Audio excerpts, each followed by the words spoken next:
वर्तमान राशन कार्डधारी आसला सबुठ बड़ खबर। एणिकी राशन कार्डधारी को मिल 1000 टंका। भारत सरकार नुआ योजन जदि आपण पाखरे राशन कार्ड अच्छी तेज आपण मानक 1000 टंका मिलवा जाउछि। तो आसतु देखा कौन रही संपूर्ण खबर। वीडियो को देखा पूर्व गोटे लाइक करंतु। एमिति नुआ नुआ वीडियो देखापी चैनल को सब्सक्राइब करी रखि थांतु। तो ये राशन कार्ड राशन सह मासिक 1000 टंका प्रदान करा जिवो। तो सबुठु बड़ कथा होछि जे एई योजना माध्यम यूकेएससी सह आर्थिक रूप से दुर्बल थिबा परिवार मानकु जीवन स्तर में सुधार आनिबा पई आर्थिक सहायता प्रदान करा जिवो।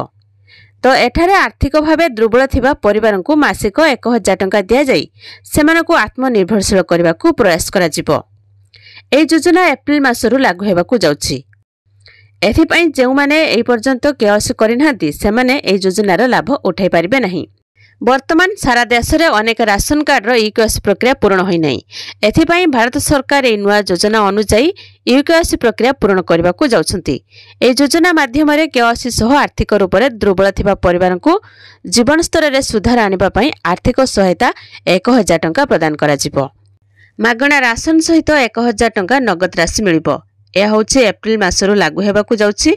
भारत सरकार ए नुआ योजना रे आपण माने एथिरे लाभ पाई परिबे।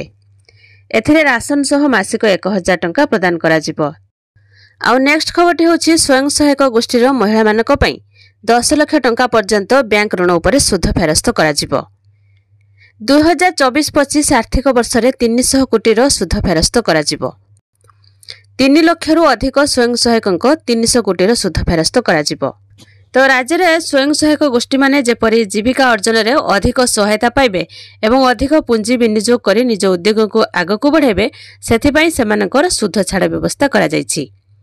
एही स्वयं सहायक गोष्ठी मानकर 10 लाख टंका पर्यंत बैंक ऋण उपरे राज्य सरकार सुध फेरस्त करिवे। 2024-25 आर्थिक वर्ष रे 3 लाख रु अधिक स्वयं सहायक गोष्ठी को 300 कोटी टंकार सुध फेरस्त करा जिवो।